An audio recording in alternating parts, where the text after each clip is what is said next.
പ്രിയമുള്ളവരെ, ഇന്ന് വിജയദശമി, അക്ഷരം കുറിക്കുന്ന ദിവസം. അക്ഷരം അറിവാണ്, അറിവ് ധനമാണ്. ഇന്ന് കുട്ടികൾ മുതൽ പ്രായമായവർ വരെ ക്ഷേത്രങ്ങളിലും അതുപോലെ തന്നെ പത്രം ഓഫീസുകളിലും അതുപോലെ പ്രധാനപ്പെട്ട സ്ഥലങ്ങളിലെല്ലാം പോയി ആദ്യാക്ഷരം ഹരിശ്രീ ഗണപതായെ കുറിക്കുന്ന ഒരു ദിവസമാണ്. ഇത് വളർച്ചയ്ക്കുള്ള ആദ്യ ഘട്ടമായിട്ട് നമ്മൾ കണക്കാക്കുന്നു. എല്ലാ തൊഴിൽ ചെയ്യുന്നവരും ഈ പൂജയെടുപ്പിന് അവരുടേതായ രീതിക്ക് ഒരു തുടക്കം കുറിക്കുകയാണ് ഇന്ന്. അപ്പോൾ ഇതിനൊക്കെ ഏറ്റവും വലിയ കാര്യം ഈ അറിവ്, അക്ഷരത്തിൽ കൊടുക്കുന്ന അറിവാണ്. ഇത് നമുക്ക് അഭിനന്ദനങ്ങൾക്കായിട്ടാണ് ഉപയോഗിക്കേണ്ടത്. നമ്മൾ ഈ കൊച്ചു കുട്ടികളെ ആണെങ്കിൽ പോലും സ്കൂളുകളിൽ നിന്ന് നല്ല മാർക്ക് മേടിച്ച് വരുമ്പോൾ തികച്ചും അവരെ അഭിനന്ദിക്കാറുണ്ട്.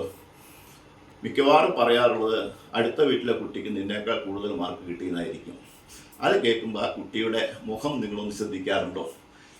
ആ വാടിയ മുഖത്തിന് പകരം നന്നായിട്ട് നീ ചെയ്തിട്ടുണ്ട്, നന്നായിട്ട് ഇനിയും നീ വിചാരിച്ചു കഴിഞ്ഞാൽ ഇതിൽ കൂടുതൽ മാർക്ക് മേടിക്കാൻ പറ്റും, എല്ലാവരും മുമ്പിലെത്താൻ പറ്റുമെന്ന് പറഞ്ഞ് അവരെ ഒന്ന് തട്ടി അവരെ ആശ്വസിപ്പിക്കുക, അവരെ ശരിക്കും സന്തോഷിപ്പിക്കാറുണ്ടോ?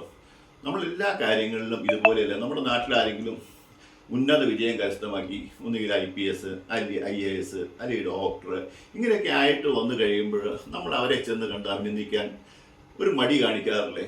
നമുക്ക് പറ്റാത്ത അവർക്ക് പറ്റിയപ്പോൾ നമ്മൾ അവരെ അഭിനന്ദിക്കണ്ടേ? അതുപോലെ തന്നെ ഒരു പഞ്ചായത്ത് മെമ്പർ കേവലം അല്ലെങ്കിൽ നമ്മുടെ നാട്ടിലുള്ള ഒരാൾ ഏതെങ്കിലും നല്ലൊരു അധികാര സ്ഥാനത്ത് എത്തിക്കഴിഞ്ഞ് കഴിഞ്ഞാൽ നിങ്ങൾ എന്ന് അഭിനന്ദിക്കാറുണ്ടോ? തീർച്ചയായും ആ അഭിനന്ദനമാണ് നമ്മൾ കൊടുക്കേണ്ടത്.